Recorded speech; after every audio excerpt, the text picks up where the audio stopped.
فجر کی نماز کے بعد ایک ایسا عمل ہے جو آپ کے رزق کے بند دروازے کھول دے گا۔ یہ کوئی مشکل کام نہیں، صرف ایک لفظ ہے جسے دہرانا ہے، اور وہ لفظ ہے استغفار۔ اللہ کی قسم، اگر آپ کی نیت صاف ہوگی، آپ کا دل اللہ پر پختہ بھروسہ رکھے گا، اور آپ اس عمل پر یقین کے ساتھ عمل کریں گے، تو آپ پر رزق کی بارش ہو جائے گی۔ آج کی اس ویڈیو میں آپ کو مکمل طریقہ بتاؤں گا، یہ بھی بتاؤں گا کہ کتنی دفعہ پڑھنی ہے، یہ بھی بتاؤں گا کہ کیسے پڑھنی ہے، اور یہ بھی بتاؤں گا کہ اس عمل سے رزق کی بارش کیسے ہوگی۔ تو اس ویڈیو کو آخر تک ضرور دیکھیں، کیونکہ اصل راج آگے چل کر کھلے گا۔ لیکن اس سے پہلے ایک بہت اہم بات سمجھ لیں۔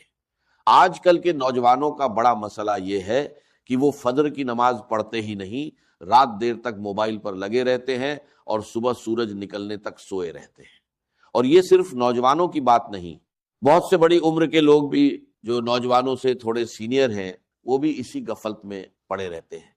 حالانکہ انہیں پتا ہوتا ہے کہ رزق فجر کے وقت لکھا جاتا ہے، وہی وقت جب یہ لوگ گہری نیند میں ہوتے ہیں۔ یہی وہ بڑی وجہ ہے جس کی وجہ سے رزق میں تنگی آتی ہے، برکت رک جاتی ہے، اور بندہ دن رات محنت کے باوجود خالی ہاتھ رہتا ہے۔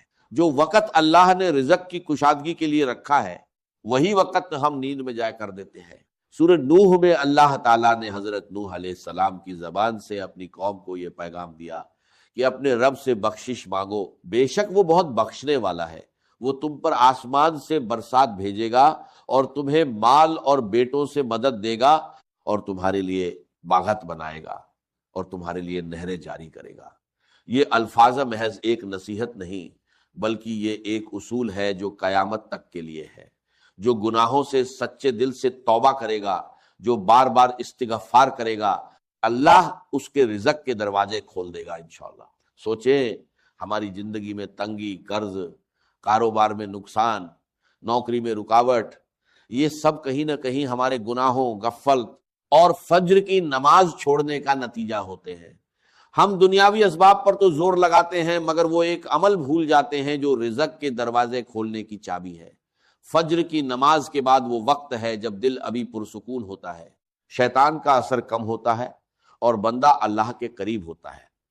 اسی لمحے میں اگر ہم پختہ یقین کے ساتھ زبان سے استغفار کرنے لگیں تو یہ عمل دل کی گہرائی تک اتر جاتا ہے، اور اللہ کی قسم یہی وہ لمحہ ہے جہاں سے رزق کے دروازے کھلنا شروع ہو جاتے ہیں۔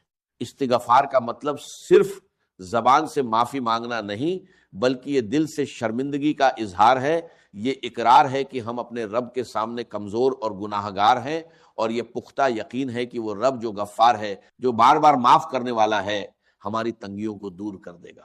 لیکن یہ عمل کیسے کریں، کتنی بار کریں، اس کا مکمل طریقہ اور اصل راج آگے آپ کو معلوم ہوگا، اس لیے یہ ویڈیو دیکھنا جاری رکھیں۔ اب سوال یہ ہے کہ وہ لوگ جو فجر کے وقت جاگ جاتے ہیں، نماز پڑھ لیتے ہیں، وہ کیوں پھر بھی رزق کی تنگی میں رہتے ہیں؟ کیا صرف جاگنا اور نماز پڑھنا کافی ہے؟ جواب ہے نہیں، نماز پڑھنا فرض ادا کرنا ہے، مگر رزق کے دروازے کھولنے کے لیے اس کے بعد ایک اضافی عمل درکار ہے جسے اکثر لوگ نظر انداز کر دیتے ہیں۔ وہ نماز پڑھ کر سیدھا اٹھ کھڑے ہوتے ہیں، موبائل اٹھا لیتے ہیں یا دن کی مصروفیت میں لگ جاتے ہیں، اور وہی چند قیمتی منٹ ضائع کر دیتے ہیں جو اللہ نے خاص طور پر قبولیت اور کشادگی کے لیے رکھے ہیں۔ سوچے، جو شخص رات دیر تک سو نہیں پاتا، صبح مشکل سے اٹھتا ہے، پھر بھی اپنے آپ کو مجبور کر کے فجر کی نماز کے لیے کھڑا ہوتا ہے، اللہ کے نزدیک اس کی یہ محنت بہت قیمتی ہے۔ لیکن اگر وہی شخص نماز کے بعد وہاں سے اٹھ کر چلا جائے تو وہ اس محنت کا آدھا فائدہ ہی اٹھا پاتا ہے۔ اصل برکت تو اس وقت میں چھپی ہے جو نماز کے سلام کے فوراً بعد آتا ہے، جب دل ابھی عبادت کی حالت میں ہوتا ہے، جسم ابھی سکون میں ہوتا ہے، اور شیطان کا اثر سب سے کم ہوتا ہے۔ یہی وہ لمحہ ہے جسے علماء نے قبولیت کا خاص وقت کہا ہے۔ یہاں ایک اور بات سمجھ لیں، بہت سے لوگ رزق کے لیے صرف دنیاوی تدبیریں کرتے ہیں، محنت بھی کرتے ہیں، دن رات کام میں لگے رہتے ہیں، مگر روحانی تدبیر کو بھول جاتے ہیں۔ حالانکہ رزق کا اصل مالک اللہ ہے، اور جب تک ہم اس کے ساتھ اپنا تعلق درست نہ کریں، محض دنیاوی محنت رکاوٹوں سے نہیں نکال سکتی۔ فجر کے بعد کا یہ وقت دراصل وہ موقع ہے جہاں دنیاوی تدبیر اور روحانی تدبیر ایک ساتھ جمع ہو جاتی ہیں، اور یہی مجموعہ رزق کے دروازے کھولنے کا اصل سبب بنتا ہے۔ اللہ کی قسم، جو شخص یہ سمجھ لے کہ اٹھنا صرف نصف کام ہے اور اس کے بعد کا عمل اصل راجیہ ہے، اس کی زندگی بدلنا شروع ہو جاتی ہے۔ نبی کریم صلی اللہ علیہ وسلم کی زندگی میں ہم دیکھتے ہیں کہ آپ صلی اللہ علیہ وسلم نماز کے بعد بھی اللہ کے ذکر میں مشغول رہتے، فوراً دنیا کی طرف نہ لپکتے۔ یہی طریقہ صحابہ کرام رضی اللہ عنہ نے بھی اپنایا، اور یہی وجہ تھی کہ ان کی زندگیوں میں برکت اور کشادگی نظر آتی تھی، باوجود اس کے کہ ان کے پاس دنیاوی وسائل ہم سے کم تھے۔ تو اگر آپ سمجھتے ہیں کہ فجر پڑھ لینا کافی ہے تو یہ سوچ بدل لیں۔ اصل کام نماز کے بعد شروع ہوتا ہے، اور وہ عمل جو زبان سے نکلنے والا ایک ہی لفظ ہے آپ کی پوری زندگی کی سمت بدل سکتا ہے۔ یہی لفظ ہے استغفار۔ نماز کے سلام کے بعد جائے نماز پر ہی بیٹھے رہے، آنکھیں بند کر لیں یا نیچے نظر رکھیں، اور دل میں یہ سوچے کہ میں اپنے رب کے سامنے اپنے گناہوں کا اقرار کر رہا ہوں اور اس سے رزق کی کشادگی مانگ رہا ہوں۔ اس کے بعد زبان سے کہے استغفر اللہ، یعنی میں اللہ سے بخشش مانگتا ہوں۔ یہ الفاظ 100 مرتبہ دہرائیں۔ 100 کی گنتی رکھنے کے لیے آپ اپنی انگلیوں کے پوروں کا استعمال کر سکتے ہیں، یا تسبیح کے دانے استعمال کر سکتے ہیں، یا موبائل میں کاؤنٹر لگا سکتے ہیں۔ گنتی کا رکھنا ضروری ہے، کیونکہ یہ عمل کی پابندی اور نیت کی سچائی کو ظاہر کرتا ہے۔ یاد رکھیں، یہ الفاظ صرف زبان سے نہ نکالیں، بلکہ ہر بار جب آپ استغفر اللہ کہیں، دل میں اپنے کسی نہ کسی گناہ کو یاد کریں، شرمندگی محسوس کریں اور اللہ سے معافی کی امید رکھیں۔ محض زبان کی حرکت اور دل کی غفلت یہ استغفار کا حق ادا نہیں کرتی۔ اور جو شخص اٹھ کر فجر پڑھنے کی محنت کرتا ہے، پھر یہ 100 الفاظ بھی دل سے کہتا ہے، وہ ان لوگوں سے بہت آگے نکل جاتا ہے جو ابھی تک اپنے بستر میں ہی پڑے ہوتے ہیں۔ کچھ لوگ پوچھتے ہیں کہ اگر فجر کی نماز باجماعت مسجد میں نہ ادا کر سکے، مثلاً خواتین گھر میں نماز پڑھتی ہیں، تو کیا یہ عمل ان کے لیے بھی ہے؟ جواب ہے بالکل۔ یہ عمل مرد و عورت، جوان و بوڑھا، سب کے لیے یکساں ہے۔ اہم بات وقت کی پابندی ہے، یعنی فجر کی نماز کے فوراً بعد، چاہے وہ نماز مسجد میں ہو یا گھر میں۔ اور اگر کسی دن نیند کی وجہ سے فجر کی نماز قضا ہو جائے تو شرمندہ ہو، نماز پڑھ کر فوراً استغفار شروع کر دے، کیونکہ اللہ کی رحمت اتنی وسیع ہے کہ وہ توبہ کرنے والے کو کبھی خالی نہیں لوٹاتا، مگر کوشش یہی ہو کہ روزانہ وقت پر اٹھیں، کیونکہ برکت اسی پابندی میں چھپی ہے۔ ایک بار جان لینے کے بعد آپ کو خود حیرت ہوگی کہ اتنی چھوٹی سی بات آپ نے اتنے سالوں سے کیوں نظر انداز کی۔ اب سمجھتے ہیں کہ استغفار اور رزق کے کھلنے کا اصل تعلق کیا ہے اور یہ کیسے کام کرتا ہے۔ اللہ تعالیٰ کا نظام یہ ہے کہ رزق کی تنگی زیادہ تر گناہوں اور غفلت کی وجہ سے آتی ہے۔ نبی کریم صلی اللہ علیہ وسلم نے فرمایا کہ بندہ جب گناہ کرتا ہے تو اس کے دل پر ایک نشان پڑ جاتا ہے، اور یہ نشان اس کے اور اللہ کی رحمت کے درمیان ایک پردہ بن جاتا ہے۔ جب یہ پردہ موٹا ہوتا جاتا ہے تو رزق، برکت اور آسانیاں رکنا شروع ہو جاتی ہیں۔ استغفار دراصل اسی پردے کو ہٹانے کا ذریعہ ہے۔ جتنی بار آپ استغفر اللہ کہتے ہیں، وہ پردہ چھنٹتا جاتا ہے اور اللہ کی رحمت کا راستہ صاف ہونے لگتا ہے۔ علماء بیان کرتے ہیں کہ جو شخص استغفار کو اپنا معمول بنا لے، اللہ اس کے لیے ہر تنگی سے آسانی نکال دیتا ہے، ہر غم سے کشادگی عطا کرتا ہے، اور اسے ایسے رزق سے نوازتا ہے جس کا اسے گمان بھی نہ ہو۔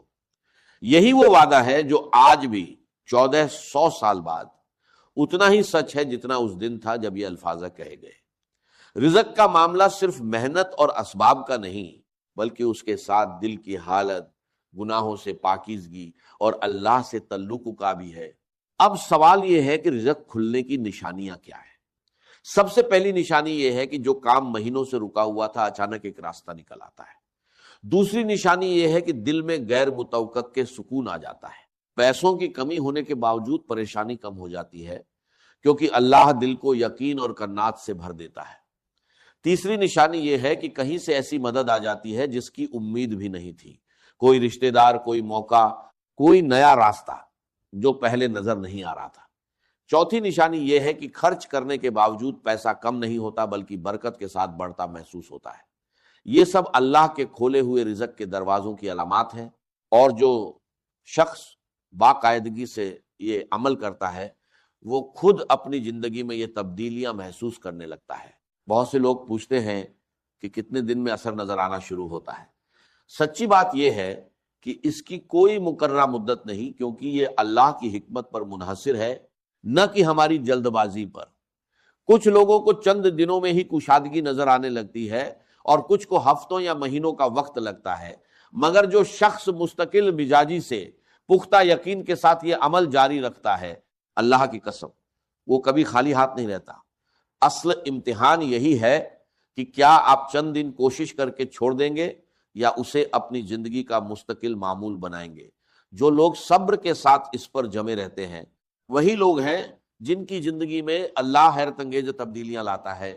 یہاں ایک بات اور سمجھ لیں، بعض لوگ چند دن استغفار کرتے ہیں، نتیجہ فوراً نہ دیکھ کر مایوس ہو جاتے ہیں اور چھوڑ دیتے ہیں۔ یہی سب سے بڑی غلطی ہے۔ اللہ کے یہاں دیر ہو سکتی ہے، اندھیر کبھی نہیں۔ جو دل صبر کے ساتھ جمع رہتا ہے وہی دل آخر میں رزق کی کشادگی دیکھتا ہے۔ اسی لیے یہ سمجھ لے کہ استغفار محض ایک وقتی عمل نہیں، بلکہ یہ ایک زندگی بھر کا رشتہ ہے جو آپ اپنے رب سے جوڑ رہے ہیں۔ جتنا یہ رشتہ مضبوط ہوگا اتنی ہی رزق کی راہیں کھلتی جائیں گی، اور جتنی غفلت بڑھے گی اتنی ہی تنگی لوٹ آئے گی۔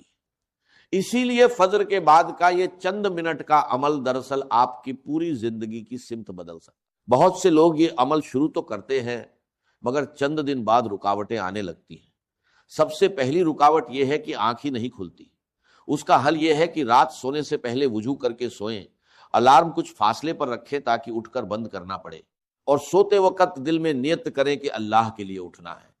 جو شخص نیت کے ساتھ سوتا ہے اللہ اکثر خود اسے وقت پر بیدار کر دیتا ہے۔ دوسری رکاوٹ یہ ہے کہ نماز تو پڑھ لیتے ہیں مگر استغفار بھول جاتے ہیں، جلدی میں کام پر نکل جاتے ہیں۔ اس کا حل یہ ہے کہ تسبیح یا موبائل کاؤنٹر جائے نماز کے پاس ہی رکھ دیں تاکہ نظر پڑتے ہی یاد آ جائے۔ چھوٹی سی یاد دہانی بڑی غفلت سے بچا لیتی ہے۔ تیسری رکاوٹ صبر کی کمی ہے۔ کچھ دن پڑھ کر جب فوری نتیجہ نہ آئے تو دل مایوس ہونے لگتا ہے۔ یاد رکھیں، بیج بونے کے بعد فصل اسی رات نہیں آتی، وقت لگتا ہے۔ ایک بھائی نے یہ عمل مستقل 3 ہفتے کیا۔ کاروبار میں سخت مندی تھی، قرض بڑھ رہا تھا۔ تیسرے ہفتے کے آخر میں ایک پرانا گاہک واپس آیا اور ایسا آرڈر دیا جس نے سارا قرض چکا دیا۔ یہ کوئی جادو نہیں تھا بلکہ وہی اصول تھا جو اللہ نے خود بتایا، صبر کے ساتھ استغفار جاری رکھنا۔ چوتھی رکاوٹ یہ سوچ ہے کہ میں تو بہت گناہ گار ہوں، میری دعا کیسے قبول ہوگی۔ یہی سوچ شیطان کا سب سے بڑا حربہ ہے۔ جتنا زیادہ گناہ گار انسان اتنی ہی زیادہ اسے استغفار کی ضرورت ہے، اور اللہ کی رحمت گناہوں سے کہیں بڑی ہے۔